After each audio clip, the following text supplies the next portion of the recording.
నమస్తే అండి. మనం ఈ రోజున డిఎస్సి 2025 పై జరుగుతున్న వివాదాల గురించి మాట్లాడుకుందాం. డిఎస్సి 2025 జరిగి అప్పుడే సంవత్సరం పైన అయిపోయింది. రిక్రూట్మెంట్ జరిగిందన్నమాట. అయితే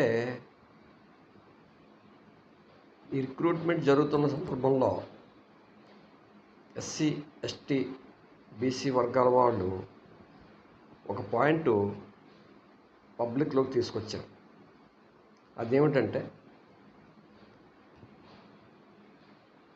రిజర్వేషన్ ప్రక్రియను కరెక్ట్గా ఫాలో అవ్వలేదు గవర్నమెంట్ అని చెప్తున్నారు.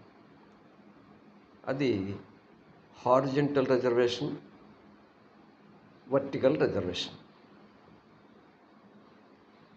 అయితే ఈ హారిజంటల్ రిజర్వేషన్, వర్టికల్ రిజర్వేషన్ అనేది రాజ్యాంగంలో ఉందా లేదా, అలా అమలు చేయొచ్చా లేదా, మార్పులు చేర్పులు చేయొచ్చా లేదా అనేది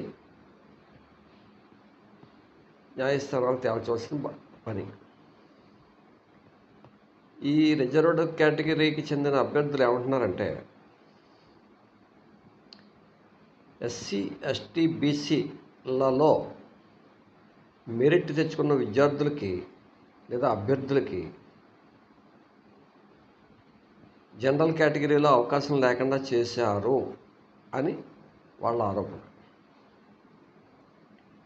అది నిజమే అనిపిస్తుంది. ఎందుకంటే జనరల్ కేటగిరీ అభ్యర్థులు ప్రతి చోట పోటీ పడే అవకాశం ప్రతి ఒక్కరికే ఉందని చెప్పేసి చెప్తారు. అంటే ఏ కులస్తుడైనా సరే మెరిట్ తెచ్చుకుంటే ఆయా పరీక్షల్లో కానీ ఆయా సందర్భాల్లో ఓపెన్ కేటగిరీలో పోటీ పడవచ్చు అని మనకు అప్పుడప్పుడు పేపర్లో అది వస్తూ ఉంటుంది. అలాగే గౌరవనీయ సుప్రీంకోర్టు కూడా తీర్పు ఇచ్చినట్టు మన పేపర్లో చూసాం. అయితే ప్రభుత్వం అంత గుడ్డిగా చేపడుతుందా? ప్రభుత్వం రిక్రూట్మెంట్ చేసే సమయంలో అవగాహన లేకుండా రిక్రూట్మెంట్ చేస్తుందా అనేది ఒక ప్రశ్న. ఎందుకంటే ప్రభుత్వానికి న్యాయ సలహాదారులు ఉంటారు, ఉన్నతాధికారులు ఉంటారు. పొరపాట్లు చేస్తే ఎలాంటి ప్రక్రియ, ఎలాంటి పర్యవసనాలు వస్తాయో తెలుస్తుంది వాళ్ళకి. వాళ్ళంత అవగాహన రాహిత్యంగా చేస్తారన్నది ఇంకో ప్రశ్న. ఇక్కడ ఓపెన్ కేటగిరీలో మమ్మల్ని రానివ్వలేదు అన్నది ఒక ప్రశ్న. నాకు ఉన్నాయి ప్రశ్న అన్నది నాకు ఓపెన్ కేటగిరీలోకి మమ్మల్ని రానివ్వలేదని రిజర్వ్డ్ కేటగిరీ అభ్యర్థులు అంటున్నారు. మాకు మెరిట్ వచ్చింది, మమ్మల్ని ఇందులోనే ఉంచేశారు, ఓపెన్ కేటగిరీలో మమ్మల్ని రానివ్వలేదు అని వాళ్ళు అంటున్నారు. అంటే ఓపెన్ కేటగిరీలో కొంతమంది వెళితే ఈ వీళ్ళకి సంబంధించినటువంటి మిగులు పోస్టులు మిగతా వాళ్ళకి సర్దుబాటు అవుతాయి. అంటే ఒక పథకం ప్రకారంగా ఎస్సీ, ఎస్టీ, బీసీ అభ్యర్థులను తొక్కేశారు అని వాళ్ళ ఆరోపణ. అయితే ప్రభుత్వం మరి అంత అవగాహన లేకుండా చేస్తుందా అన్నది అదో ప్రశ్న. సరే, పక్కన పెట్టేద్దాం. ఇంకొకటి ఏంటంటే నార్మలైజేషన్ మీద కేసు. నార్మలైజేషన్ అన్నది చట్టబద్ధం అవునో కాదో నాకు తెలియదు.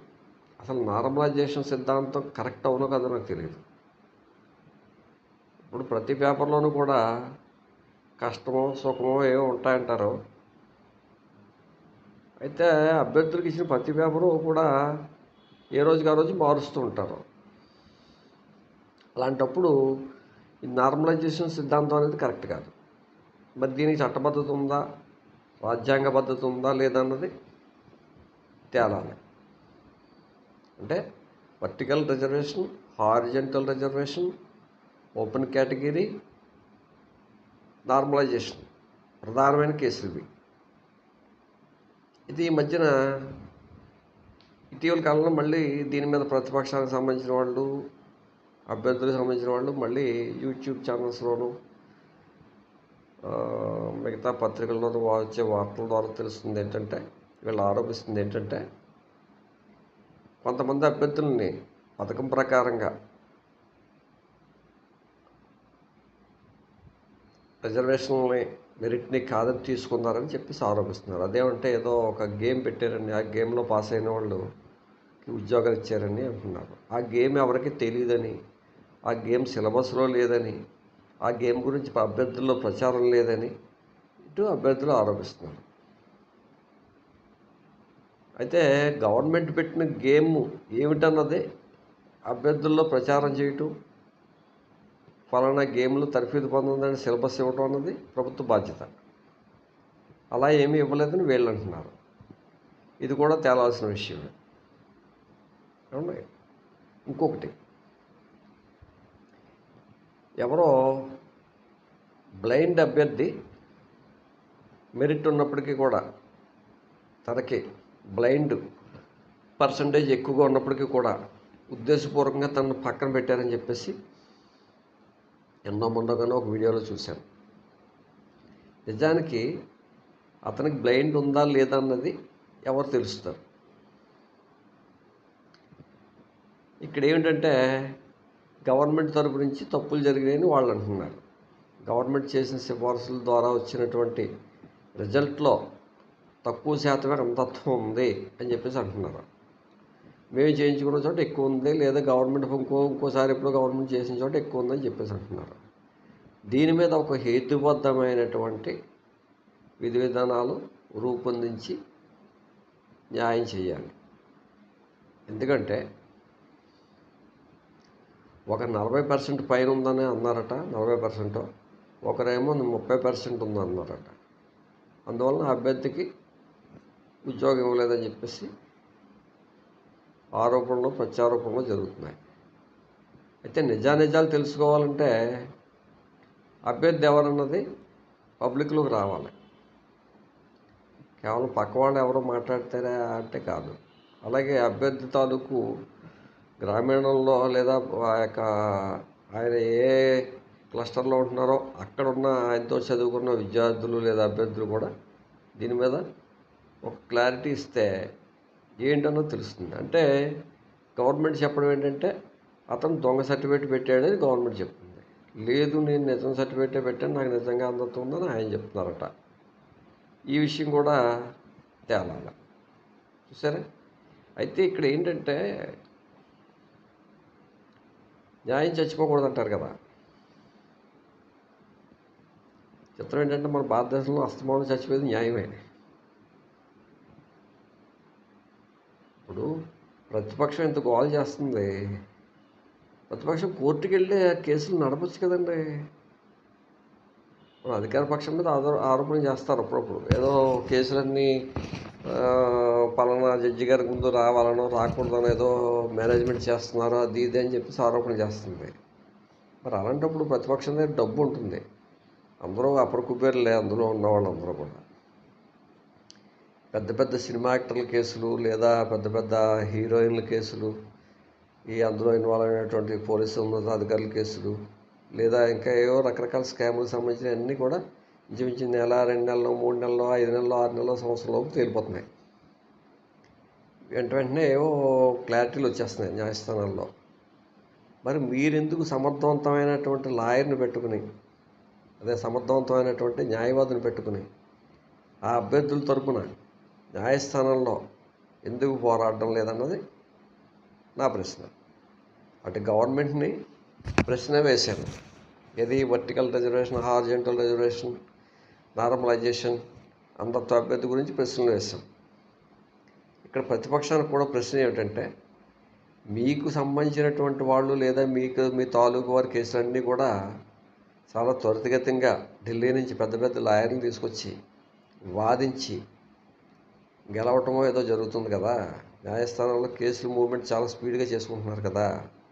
మరి అదేవిధంగా ఈ రిజర్వేషన్ అభ్యర్థుల కోసమైతే, అంధత్వ అభ్యర్థి కోసమైతే, లేదా నార్మలైజేషన్లో నష్టపోయిన అభ్యర్థుల కోసమైతే మీరు ఒక న్యాయవాదిని ఢిల్లీ నుంచి తీసుకొచ్చి మా కేసు త్వరగా తేల్చండి, అప్పుడే సంవత్సరం అయిపోయింది, నిజమైన అభ్యర్థులేమో ఉద్యోగాల్లోకి ఏడుస్తున్నారు, అనర్హులైన అభ్యర్థులు ఉద్యోగాలు చేస్తున్నారు, ఇలాగే ఉంటే ప్రభుత్వానికి నష్టం కలుగుతుంది, అభ్యర్థులు నష్టపోతారు అని చెప్పేసి మీరు సమర్థవంతమైనటువంటి న్యాయవాది చేత ఎందుకు వాదించట్లేదు అన్నది ఇంకో ప్రశ్న. ఏమండి, మనం ఎక్కడ ఎవరిని తప్పుపట్టలేదు. ఎక్కడైతే క్వశ్చన్ చేసి అవసరం ఉందో అక్కడే క్వశ్చన్ చేస్తున్నాం. ఏమండి, లేదంటే అభ్యర్థుల దగ్గర నుంచి ఎవరి దగ్గర నుంచి ఎవరైనా ఇష్టపూర్వకంగా ఎవరైనా మీకు అమౌంట్ ఇస్తారంటే తీసుకోండి. అంతేగాని వేదికలెక్కి ఉపన్యాసాలు ఇస్తే ఉపయోగం ఏముందండి? కేసు కోర్టులో ఉంది, ఎన్నో కేసులు ఉన్నాయన్నారు, అదే ఇప్పుడు వచ్చి తేలలేదు. ఇంకోటి మళ్ళీ మెరిట్ అభ్యర్థులు నష్టపోకూడదని బీఎస్సీ బీఈడీ చేసిన అభ్యర్థులకి మళ్ళీ బీఎడ్ టీచర్ పోస్టులు ఇవ్వాలని చెప్పేసి సుప్రీంకోర్టు తీర్పు చెప్తే ఇవ్వలేదన్న ఆరోపణలు ఏవో ఉన్నాయి. దాని మీద కూడా మీరు పోరాడాలి. ఇలా వేదికలకు యూట్యూబ్ ఛానల్స్లోనో లేదా పత్రికల్లోనో ఆరోపణలు చేయటం వలన ప్రజల్లో చులకనైపోతారు. అసలు డిఎస్సి 2025లో జరిగిన అన్యాయాల మీద అప్పుడే పోరాడి ఉంటే మీకు కొంత క్రెడిబిలిటీ ఉండేది. అప్పుడు ఏం చేశారంటే డిఎస్సి అభ్యర్థులు మా ఓటు బ్యాంక్ కాదన్నట్టుగా ప్రతిపక్షం వ్యవహరించింది. నిజంగా అప్పుడే ఈ వర్టికల్ రిజర్వేషన్ ఏంటి, హారిజంటల్ రిజర్వేషన్ ఏంటి, దీనికి రాజ్యాంగ పద్ధతి ఉందా లేదా, నార్మలైజేషన్ ఏంటి, దీనికి రాజ్యాంగ పద్ధతి ఉందా లేదా, అలాగే మెరిట్ అభ్యర్థులకి సుప్రీంకోర్టు తీర్పుని కాదని మీరు ఎందుకు ఇవ్వట్లేదు, ఇలా ఏవో రకరకాల ఉన్న ఆరోపణల మీద ఆ రోజే మీరు రిక్రూట్మెంట్ జరిగిన 1 నెలలోనో 2 నెలల్లోనో సరైన ఢిల్లీ న్యాయవాదం తీసుకొచ్చి కేసు మూవ్మెంట్ చేస్తుంటే మీకు ఎంతో క్రెడిబిలిటీ ఉండేది. అయితే ఇక్కడ ఆరోపణలు ప్రత్యారోపణలు ఏమిటన్నది న్యాయస్థానాల ఇచ్చే తీర్పు మీద ఆధారపడి ఉంటాయి. ఆ న్యాయస్థానాల తీర్పు త్వరగా రావాలని కోరుకుందాం. ఓకే, నమస్తే.